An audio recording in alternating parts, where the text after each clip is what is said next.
옆에 성도님들하고 같이 이렇게 인사 좀 나누세요. 사랑합니다. 예. 안아주세요. 반가우면은.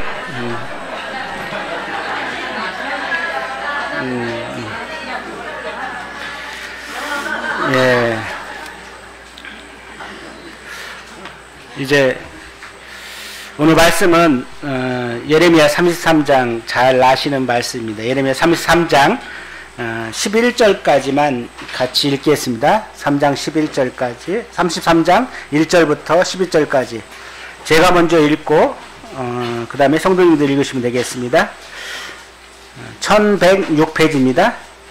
33장 1절 예레미야가 아직 시위대 뜰에 갇혀있을 때 여호와의 말씀이 그에게 두 번째로 임하니라. 이르시되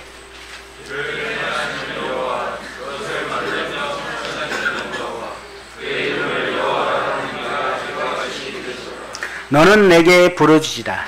내가 내게 응답하겠고 내가 알지 못하는 크고 은밀한 일을 내게 보이리라.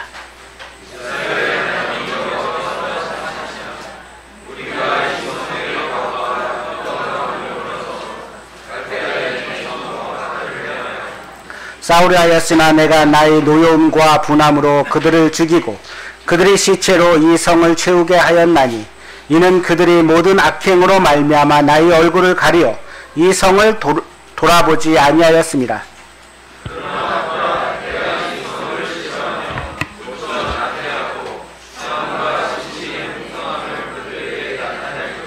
내가 유다의 포로와 포로를 돌아오게 하여 그들을 처음과 같이 세울 것이며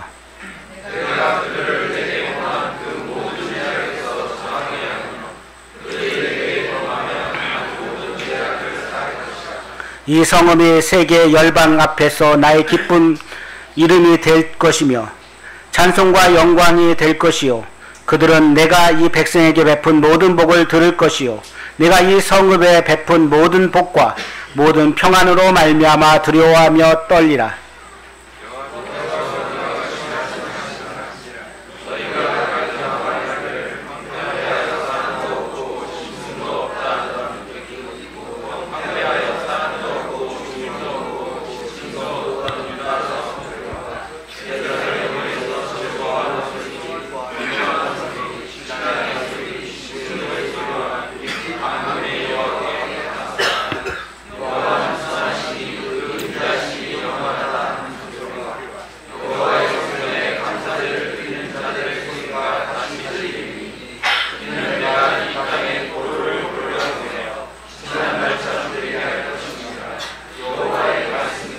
예, 감사합니다.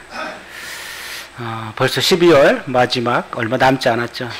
올해 이 인터넷에서 보니까 사자성어가 유행한다고 합니다. 첫 번째 직장인의 사자성어가 뭐냐면 다사다망. 눈코 뜰 새 없이 바빴다.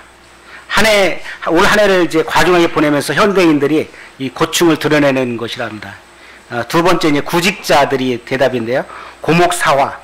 말라 죽은 나무와 불이 꺼진 채라는 뜻인데 이 형상은 고목과 같고 마음은 불이 꺼진 재 같아서 기가 없고 용기가 없다. 현대인의 무기력한 상태를 말한답니다. 세 번째 자영업자들이 이야기한 겁니다. 노이 무공 온갖 애를 썼지만 보람이 없었다. 이 사자성어를 보면서 우리는 어떤 그런 걸 갖고 있었나요? 하나님 말씀한 올해를 이렇게 보면서 요한 3서 수요일날 같이 나오는데 내 영혼아 잘된 같이 내가 범사에 잘되고 강건하기를 내게 강구하나. 우리 영혼이 잘되고 내가 범사에 잘되고 또 강건하기를 영적인 부분에서 잘되고 또 모든 일에서 형통하고 또 건강히 우리를 지켜주면은 얼마나 감사가 되겠어요. 이렇게 참 한 해 마무리하면서 주님 안에서 이렇게 돌아봤을 때 주님이 나에게 주시는 상금은 어떨 건가. 연말 되면 시상식이 많죠, 그렇죠? 시상식이 되게 많습니다. 주님께서 주님 나라 갔을 때 우리에게도 분명히 시상대에서 시상금을 주실 것입니다. 그래서 올해를 바라보면서 내년에 그러면은 어떤 각오를 가졌으면 좋겠나 이런 생각을 들면서 요즘에 우리나라가 아닌 베트남에서 박항서 매직이라는 그러한 것을 보게 됩니다. 이 박항서 축구 감독을 보면서 키가 한 170 정도, 62kg, 경남 산청에 태어났고요. 베트남의 10번째 외국인 감독으로 갔답니다. 근데 이 외국인 감독으로 가는 게 그게 무덤이래요, 그곳이. 근데 그는 어떻게 마술과 같이 이끌어갔잖아. 어제 이제 1대0으로 이기면서 이 베트남하고 우리나라의 관계를 국제적으로 보면은 외교적인 부분은요, 우리나라가 베트남 전쟁에 참여해서 그들을 죽이고 그랬잖아요. 별로 좋지 않은 관계인데 이 한 사람으로 인해서 어느 뉴스에서 이렇게 나왔습니다. 100명의 외교관보다 낫다. 대단한 겁니다. 그만큼 그가 한 축구로 인해서 참 우리나라와 베트남의 전쟁의 벽 그런 것들을 무너뜨리고, 그는 이렇게 이야기했습니다. 가서 감독이 편견을 깨부시고 단지 그들에게 잠들어 있던 자부심을 일깨워줬을 뿐이다. 10년 만에 이 베트남이 우승을 했잖아요. 그러니까 그들 안에 잠재어 있었던 능력도 있었던 거죠. 그런데 그것을 깨워줬을 뿐이라고 이야기합니다. 그래서 우리 안에서 이제 오늘 하나님 말씀을 들으면서 우리 안에 예수님을 통해서 우리가 구원받았잖아요. 그러면 우리 안에 잠자고 있는 이 영적인 부분을 좀 깨어났으면 좋겠다는 것입니다. 초대교회 때 하나님 말씀이 그들 가운데 임했을 때 어땠습니까? 성령이 충만하고 믿는 사람들이 얼마나 많았습니까?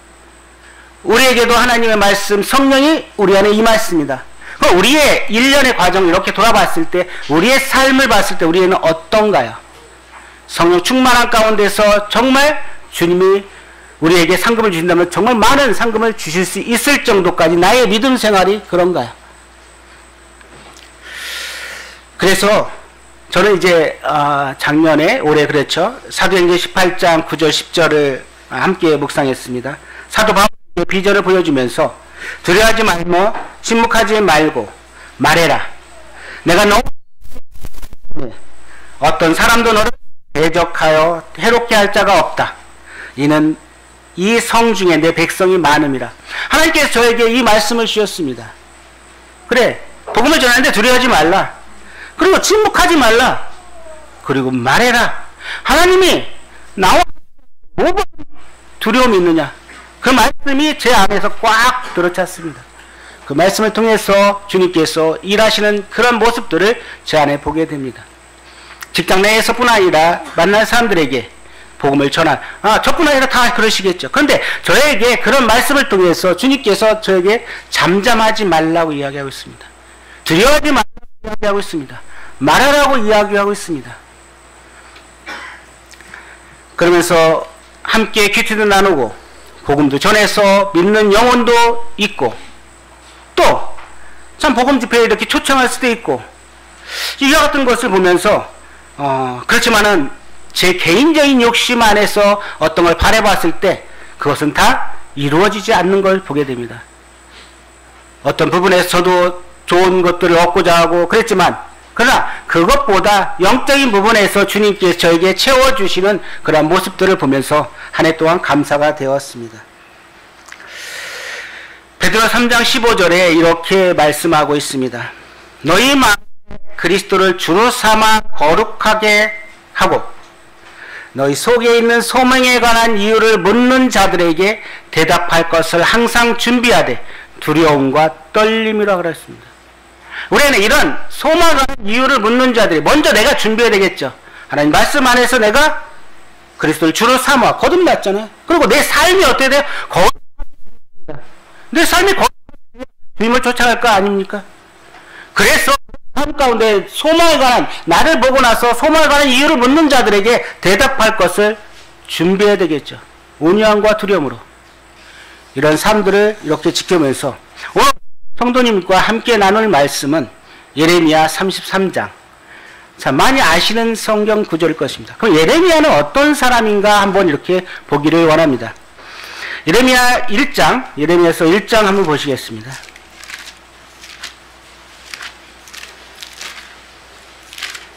예레미야서 1장에 보면은 예레미야는 아나소시 제사장, 아나소시라는 그곳의 제사장의 아들, 실기야의 아들 예레미야에게 임하는 것입니다. 그는 이제 하나님 말씀을 전하는 그런 선지자, 눈물의 선지자라고 이야기할 수가 있죠. 요시야 왕 때 그가 이야기를 했었고 한 40년 정도 이렇게 메시지를 전합니다. 근데 돌아오지 않죠. 40년 동안 메시지를 전하고 회복하게끔 얘기했어도 그들은 돌아오지 않고 듣지를 않습니다. 그들이 거부하면 이제 남유다 쪽에 시드기야 왕 때 그들에게 이제 멸망할 거니까 그대로 그냥 저항하지 말고 그대로 항복해라. 그렇지만 그들은 듣지 않아요. 그래서 남유다는 바벨론 군대를 통해서 이제 멸망하게 됩니다. 예레미야 1장 5절에 보면은 이 예레미야가 누구냐면은 이제 모태에 짓기 전에 내가 너를 알았다 합니다. 그리고 배에서 나와 너를 성별했다 합니다. 그리고 여러 그를 세웠다고 합니다. 그때 예레미야는 뭐라고 말합니까? 나는 말할 줄 모른다 이야기합니다. 성령님에게 어디 가서 복음을 좀 전하십시오 할 때 나 아직 준비 안 됐어요. 나 잘 모르겠어요. 두려워하지 않으시나요? 예레미야도 동일하게 이 말씀을 선포하고 나는 아이라 나는 말할 줄 모른다고 이야기하고 있습니다. 7절에 내가 우리는 부른 말 소명 예수 그리스도를 통해서 거듭난 성도들입니다. 누구에게 보내면 가는 게 우리의 마땅한 거죠. 근데 때때로 우리는 아이라 나는 말할 수 없어. 난 준비되지 않았어요. 그럼 언제까지 준비할 건가요? 내가 8절 너는 그들 때문에 두려워하지 말라. 내가 너무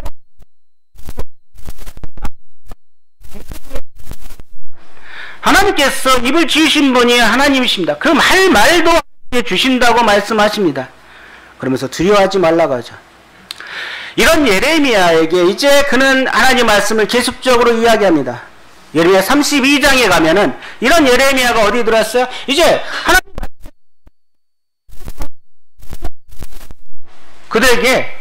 그들이 있어라. 근데 말을 듣지 않아요. 시드기야 왕과 그들이.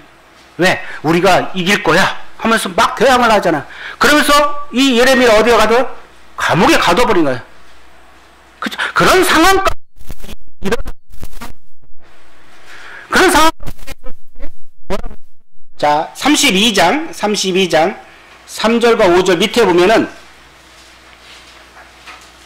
예레미야 32장 여호와께서 이같이 말씀하시냐 너희가 갈대아인과 싸울지라도 승리하지 못하리라 하였더니 유다 왕 시드기야가 이르되 내가 어찌하여 이같이 예언하였느냐 하고 그를 가두었습니다. 그를 가두었어요. 감옥에다가 제대로 이야기를 하는데 자기들에게 좋지 않은 이야기를 하니까 가둬버렸죠. 그런 과정에 이제 예레미야에게 밭을 사라 합니다. 아나돗에 있는 내 밭을 사라. 18절 32장 8절에 하면은 나의 밭을 사라. 기업 상속권이 내게 있고 물을 권리가 내게 있습니다. 은 70세겔을 주고 사라합니다. 하나님께서 이스라엘 백성들을 이제 다시 돌아올 수 있는 그런 것들을 예언하고 있죠. 그들에게 회복시켜갖고 다시 돌아오고 10년 만에 그런 이야기들의 메시지를 전하고 있습니다. 그래서 예레미야는 32장 16절에 이제 예레미야의 기도가 나옵니다. 하나님이 어떤 분이냐? 17절 슬프도소이다. 주 여호와여 주께서 큰 권능과 천지를 지으셨사오니 주에게는 할 수 없는 일이 없습니다. 하나님이 이러신 분이라니까. 그는 그 하나님에게 기도합니다. 우리에게 하나님은 우리 입을 지으신 분이고 하나님은 천지 만물을 지으신 분이고 그분은 할 수 없는 일이 없는 분입니다. 우리는 그 분이 누군지를 알고 가야겠죠. 그리고 8절에 보면은 18절 주는 은혜를 천만인에게 베푸시고 그래, 은혜를 베푸신 분이에요. 그리고 19절 주는 책략에 크시며 하시는 일이 능하시며 인류의 모든 길을 주목하시며 그리고 20절에서 22절은 하나님께서 하신 일들 어떤 거야? 표적과 그들을 그들을 이끌어내면서 표적과 기사를 일으켰고, 그리고 또 강한 손으로 그들을 이제 애굽 땅에서 인도했던 그분, 그리고 적과 꿀이 흐르는 가나안 땅까지 인도했던 그분에 대해서 이야기하고 있습니다. 그러면 그들이 악으로 인해서 너희가 전염병이 당하고 칼에 죽고 기근에 당하는 그들에게 다시 회복의 길을 이야기해 줍니다. 뭐라고 하냐면은 이렇게 이야기하죠. 25절 주 여호와께서 내게 은으로 밭을 사며 증인으로 세우라 하셨나이다. 이 성은 갈대의 손에서 넘기신 바라. 37절 보라 내가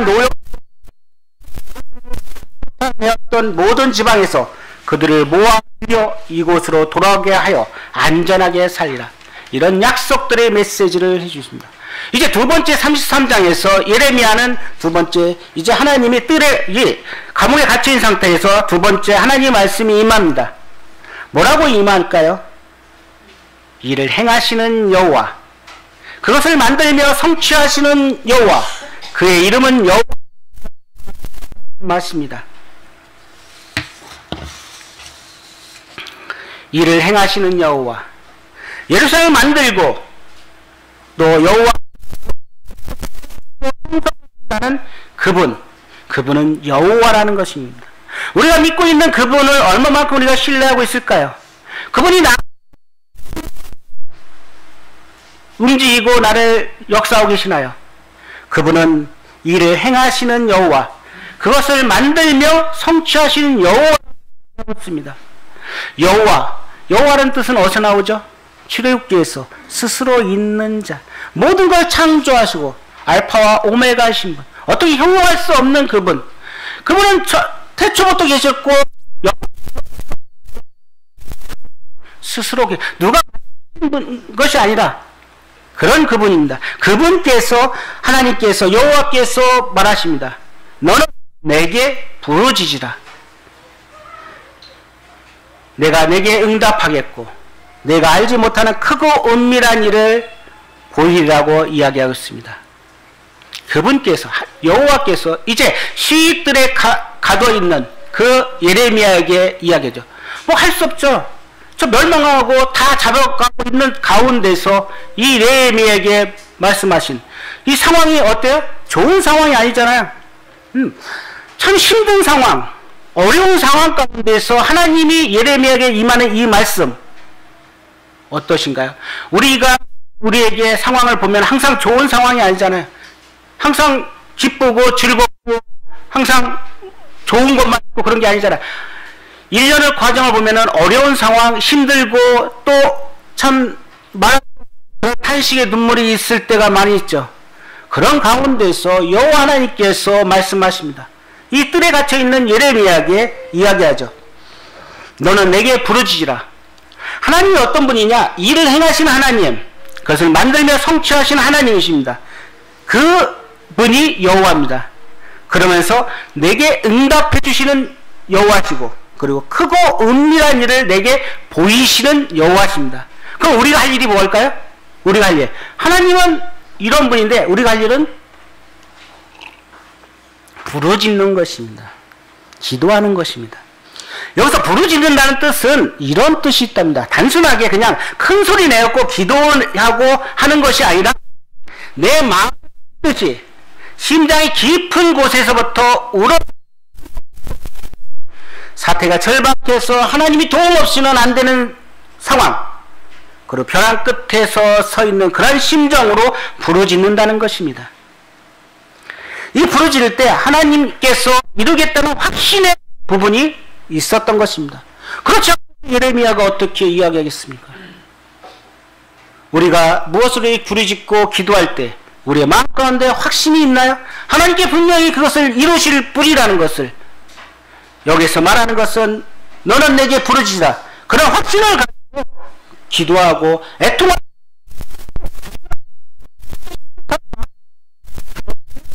애통하는 것입니다. 지금 상황이 어떻다고요? 포위되었고 다 이제 죽게 되는 그런 상황입니다. 그거 할 수 있는 전혀 없어요, 예레미야가. 근데 그는 말씀을 선포하고 있습니다. 근데 이스라엘 백성들은, 이 유다 백성들은 그걸 듣지 않고 오히려 그를 감옥에 가두고 그들은 그래서 멸망의 길로 가게 되는 걸 보게 됩니다. 우리는 무엇을 위해서 간절히 기도하나요? 우리가 가족을 위해서, 구원을 위해서 간절히 기도하잖아요. 정말 이런 필요하겠죠. 그죠? 한 영혼이, 가족이 지옥에 가는 것. 이런 마음, 하나님께서 이를 성취하실 것입니다. 앞이 막막하고 길이 보이지 않고 아무리 복음을 전하더라도 듣지 않고 들으려고 또 거부하는 그런 영혼들에게 우리는 어떻게 다가갈까요? 그렇습니다. 하나님은 이러한 것들을 성취하시고 또 그것을 이루시는, 또 행하시는, 우리가 입을 크게 벌려서 기도해야 될 것입니다. 우리의 눈을 좀 시각을 바꿨으면 좋겠습니다. 우리만에 위한 것이 아니라 주님께서 이렇게 말씀하셨습니다. 십계명의 두 가지로 이야기만, 내 하나님을 사랑하라고 했습니다. 그쵸? 그 다음에 내 이웃을 내 몸과 같이 사랑했습니다. 그렇다면 우리의 시각이 좀 하나님의 부분은 가지만 이웃에 대한 사랑, 그래서 그런 사랑들이 펼쳤을 때 어때요? 복음 전하기도 쉽고 또 영원히 구원받는 일들이 있을 것입니다. 우리는 단지 그 길에 쓰임받는 어떠한 통로일 뿐입니다. 출애굽기에 보면은, 출애굽기 1장부터 보면은 이렇게 이스라엘 백성들이 통곡하죠. 1장 11절은 그들에게 무거운 짐을 지어서 괴롭게 했습니다. 그래서 그런 무거운 짐 가운데서 그들이 기도하죠. 2장 23절, 노동으로 말미암아 부르짖으니 그 고된 노동으로 말미암아 부르는 소리가 하나님께 상달된지라. 이 부르짖는다는 게 이런 의미를 좀 가졌다고 생각합니다. 이들이 노동이 그들이 얼마나 하나님께 탄식하며 부르짖는답니다. 이 노동으로 말미암아 부르짖는 소리가 하나님께 상달되었습니다. 우리가 영혼을 위해서 얼마만큼 부르짖나요? 가족의 정말 구원을 위해서 얼마만큼 부르짖나요? 저 또한 두 개의 큰 산이 있다고 했습니다. 한 산은 이제 평지가 되었습니다. 한 산은 갈 때마다 말씀을 전해도 들으시려고 하지가 않아요.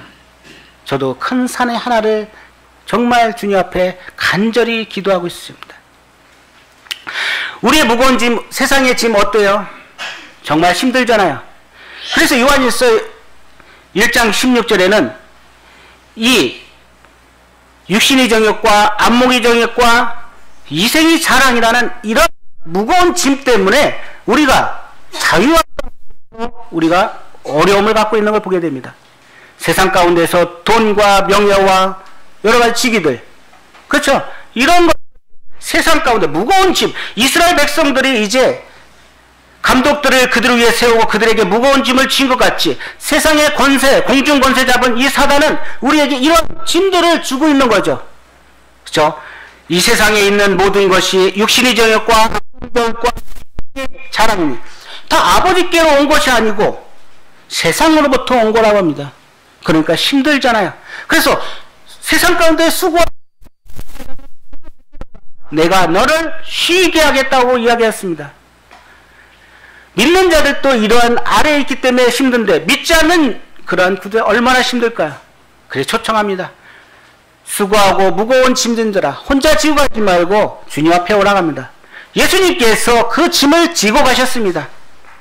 예수님이 누구신지 알고 또 하나님이 누구신지 알고 그분을 믿기를 원합니다. 마가복음 10장 47절에는 맹인 바디메오라는 맹인이 나옵니다. 그럼 예수님이 지나간다는 소리를 듣고 나서 어떻게 말하죠? 소리질러 이르되 다윗의 종 예수여 나를 불쌍히 여기소서. 그 많은 사람들이 꾸짖어요. 잠잠해라. 그랬더니 그는 그냥 잠잠했을까요? 아니야. 더욱더 큰 소리로 부르짖습니다. 이와 같은 심령으로 부르짖는 거죠.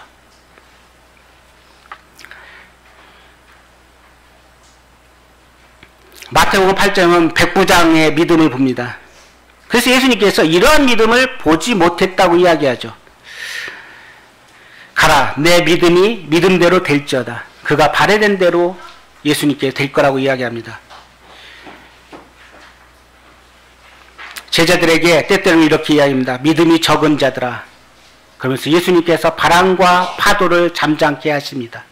우리의 믿음은 어떻습니까? 우리의 부르짖는 이 부르짖음, 이것은 믿음과 결부됩니다. 믿음의 확신을 가지고 부르짖을 때 그것이 우리에게 역사가 일어날 것입니다. 시편 126편 5절 6절 이렇게 보면은 눈물을 흘리며 씨를 뿌리는 자는 기쁨으로 거두리로다. 울며 씨를 뿌리는 자는 뿌리러 나가 반드시 기쁨으로 그 곡식단을 가지고 돌아요. 반드시 곡식단을 가지고 돌아온답니다. 신명기 4장 29절에는 만날이라고 이야기했습니다. 이런 믿음 우리 안에. 그리고 이사야서 55장 6절 여호와를 만날 만한 때에 찾으라. 가까이 계실 때 그를 부르라고 이야기합니다. 그래서 그런 하나님이 어떤 분이냐? 이사야서 65장 24절에는 부르기 전에 내가 응답하였고 그 말을 마치기 전에 내가 들었다고 이야기합니다. 여호와 받는다고 이야기합니다. 두 번째, 시편 81편 10절 보시겠습니다. 시편 81편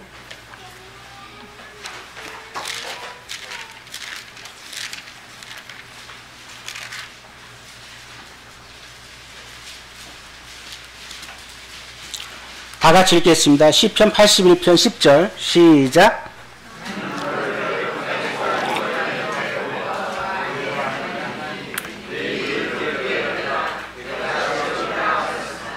예, 그렇습니다. 너는 내게 부르짖으라. 그가 응답하겠고. 어떤 마음으로 부르짖죠? 근데 우리의 입을 크게 열라. 누가 채우시죠? 하나님께 채우십니다. 이게 입을 크게 벌리십시오. 그러면 채워주신답니다. 아이들이 밥 먹을 때 입을 작게 벌리면 많이 못 들어가잖아요. 그쵸? 참 새가 어미 새가 어린 새한테 먹잇감을 주잖아요. 그때 어린 새들은 어때요? 입을 쫙 벌리고 나서 막 달라고 그러잖아. 근데 한번 먹잇감을 준 어린 새는 배가 좀 부르니까 입을 작게 벌린답니다. 그걸 알고 어미 새가 입을 크게 벌리는 새한테 이렇게 준답니다. 그렇지. 우리에게도 어때요? 입을 크게 벌려야 될 것입니다. 믿음이 눈을 크게 뜨고 입을 크게 벌리십시오. 제가 주일학교 교사할 때 이제 여름 성경학교를 준비하고 그래 올해는 그때 주일학교 학생들 한 50명 됐죠. 근데 한 10명에서 20명 정도 더 생각을 해서 이렇게 계획하죠. 근데 그만큼만 주님이 채워주시더라고요. 제가 벌린 입만큼 주님께서 채워주시라는 것이죠. 그렇습니다. 우리의 헌금, 그렇죠? 헌금 부분도 어때요? 우리가 계획하고 있는 올해 뭐 계획을 해서 이렇게 보니까 거의 우리가 계획한 대로 주님께서 적지도 않고 많지도 않게 그대로 채워주셨던 걸 보게 되죠. 그렇죠? 우리의 믿음의 수준인 걸 보게 됩니다. 우리가 갖고 있는 데 따라서 주님께서는 그걸 채워주신다는 것입니다. 교회 공간 협소하죠? 그러면 주님 앞에 기도하십시오. 크게 입을 열고 주님 앞에 기도하십시오. 주님께서 알지 못하는 크고 은밀한 일을 우리에게 계획하시고 채워주실 것입니다. 그렇죠? 누구를 뭐 얼마 들어오고 뭐 우리가 계산하니까 평균 얼마야 그걸 하지 말고 정말 기도 나간다면 주님께서 그것을 채워주실 것입니다. 마태복음 6장 33절에 이렇게 나왔습니다. 너희는 먼저 그의 나라와 그 의를 구하라 하고 합니다. 그리하면 이 모든 것을 더하신다 합니다. 나의 것을 채우기 위해서 내 것만 하기 위해서 우리가 돈 버나요? 그러면 그럴 수도 있죠. 그래서 교회 안에서도 먼저 그의 나라가 뭘까요? 영혼이라는 거죠. 한 생명의 영혼이가 그렇게 귀하다. 그걸 위해서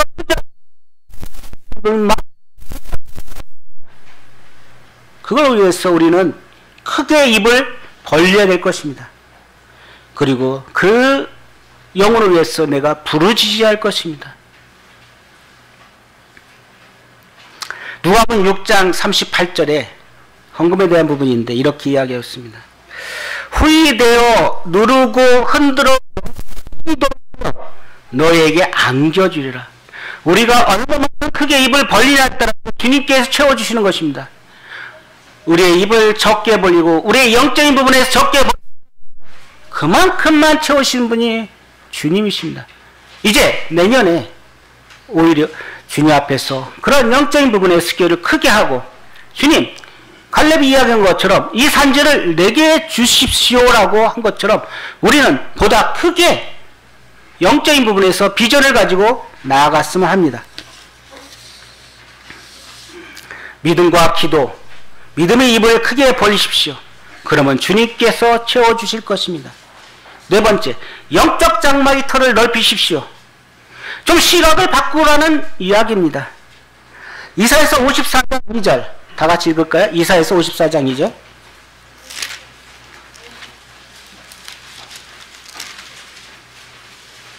다 같이 읽겠습니다. 54장 2절 시작. 내 장막터를 넓히며 내 처소의 휘장을 아끼지 말고 널리 펴되 너희 줄을 길게 하며 너희 말뚝을 견고히 할지어다. 예, 그렇습니다. 내 장막터를 넓히며 내 처소의 휘장을 아끼지 말고 우리가 있는 이곳에 교회가 형성됐습니다. 우리가 그걸 모입니다. 그리고 주일날 모이고 싹 흩어져 버립니다. 그렇죠? 수요일날 잠깐 모이죠. 좀 더 이러한 것들을 좀 이웃들에게 펼치고 우리의 존재감 같은 걸 널리 펼쳐서 이것뿐 아니라 관교, 아니 수원 전역까지 우리 믿음에 대한 부분을 넓혔으면 합니다. 그래, 영적 전투죠. 그래서 3절에 오면 이렇게 나옵니다. 3절 다 같이 읽을까요? 54장 3절 시작.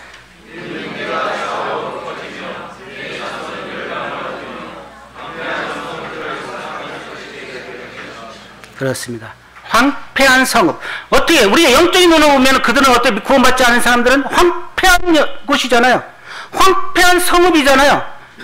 그럼에도 불구하고 그냥 우리는 입을 다물고 이야기하지 않고 전하지 않고 있지 않은가요? 그런 황폐한 성읍에 사람들이 살 곳이 되게, 그래서 복음의 부분들을 좀 더 넓게 장막터를 넓혔으면 좋겠습니다. 그래서 우리의 영적인 전투에서 이런 외침, 그래서 우리가 나는 안 돼 하고 뒤로 물러가지 말고 히브리 10장 39절에 우리는 뒤로 물러가 침륜에 빠질 멸망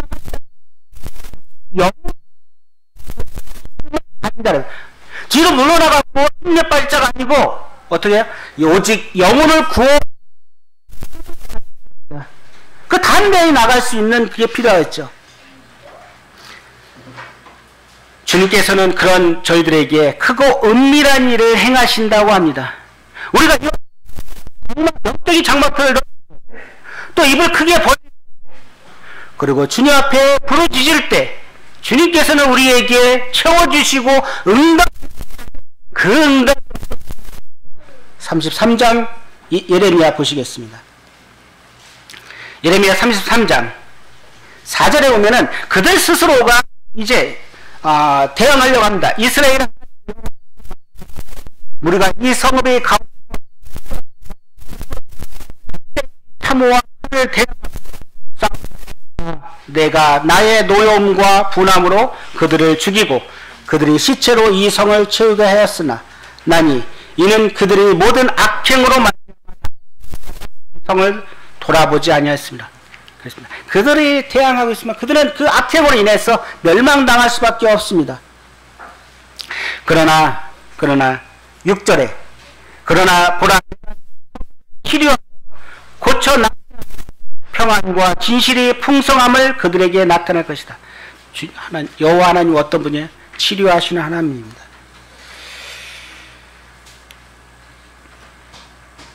이 예레미야는 40년 동안 이스라엘 백성을 위해서 외쳤습니다. 변하지 않잖아요. 그렇죠? 그리고 그 말대로 받고 돌이킬 사람도 없어요. 그들 스스로가 어떤 걸 대항해서 막 하려고 그래요.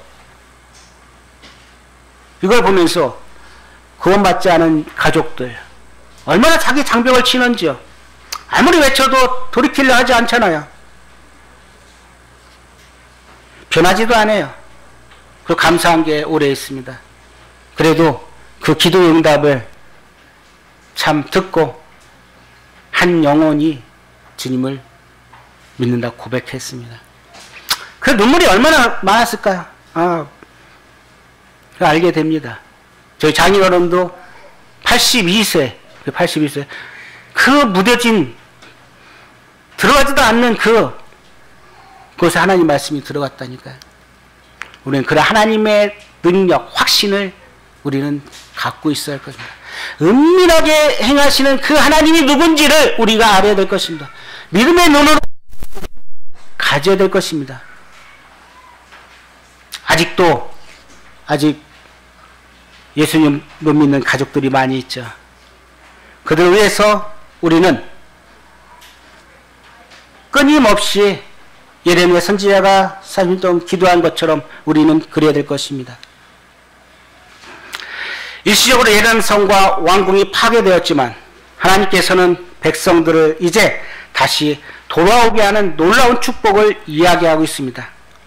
하나님께서 땅을 회복시키시고 죄를 용서하시고 신앙을 회복시키시고 영광스러운 위치로 회복시키시는 그런 하나님.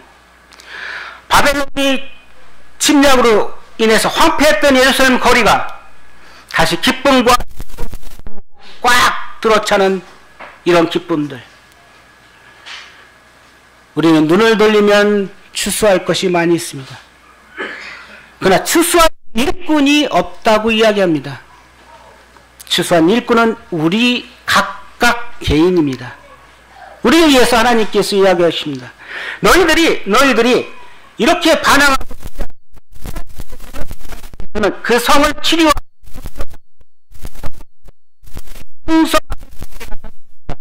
그렇습니다. 아직 예수님을 모르시는 분을 초청하고 있어요. 너희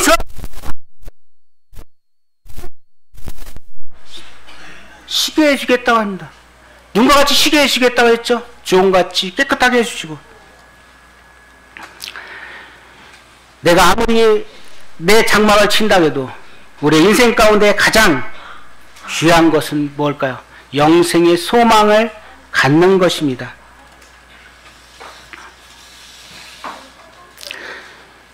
시편 1장 18절에는 이사야서 1장 18절에 이렇게 나오고 있습니다. 오라 우리가 서로 변론하자. 우리 죄가 주홍 같을지라도 눈과 같이 희어질 것이요 진홍같이 붉을지라도 양털같이 희게 되리라. 8절에 예레미야 33장 8절에 내가 그들을 내게 범한 모든 죄악에서 정하게 하며 그들이 내게 범하여 행한 모든 죄악을 사할 것이다. 주님은 그렇습니다. 이스라엘 백성들이 범죄하고 했던 것들을 아버지 같은 마음으로 하나님께서는 그들을 사해 주십니다. 예수님을 개인의 구주로 영접해 주십시오. 그러면 그분께서 예수님께서 우리의 지은 죄를 다 사해 주셨습니다.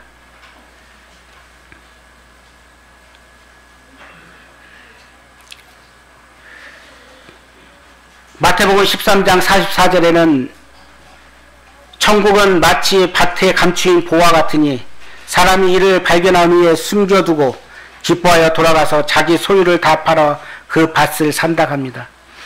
하나님이 누구시고 예수님이 누구신지를 들으시고 그게 값진 보화를 생각하기 바랍니다. 예수님을 통해서 값진 기회. 그래서 이 농부는 이제 그것을 발견한 후에 기뻐서 돌아가서 자기 소유를 다 팔고 그 밭을 샀습니다. 이게 인생에서 가장 중요한 선택입니다. 내 인생 가운데서 인생은 70이요 80이라 했으면 강건하면, 그러나 그 인생 다음 심판이 있습니다. 영원히 살 수 있는 그 길, 그것을 선택하지 못하면 그는 어떻게 될까요? 영원히 멸망 가운데 갈 수밖에 없습니다. 하나님께서는 이러한 놀라운 사실들을 이야기하고 있습니다. 그래서 너희 모든 죄악을 정하고 그들을 내게 범하며 행한 모든 죄악을 사할 것이라고 이야기하였습니다. 예레미야 33장 10절 11절. 황폐하고 사람도 짐승도 없던 그곳, 주민도 없고 유다 성과 예루살렘 거리에 사람 소리도 나지 않는 곳에 이제 그곳을 어떻게 바꿔준다고요? 사람이 즐거워하는 소리, 기뻐하는 소리, 신랑의 소리, 신부의 소리, 만군의 여호와에 감사라. 여호와는 선하시고 신이 그 인자하심이 영원하다고 이야기했습니다. 이런 희망을 회복되겠다고 이야기하는 메시지를 주고 있습니다.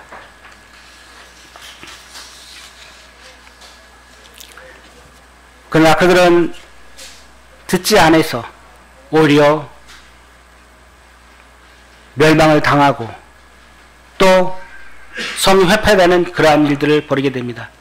하나님의 경고의 메시지. 또 하나님께서 이야기했듯이 너는 내게 부르짖으라.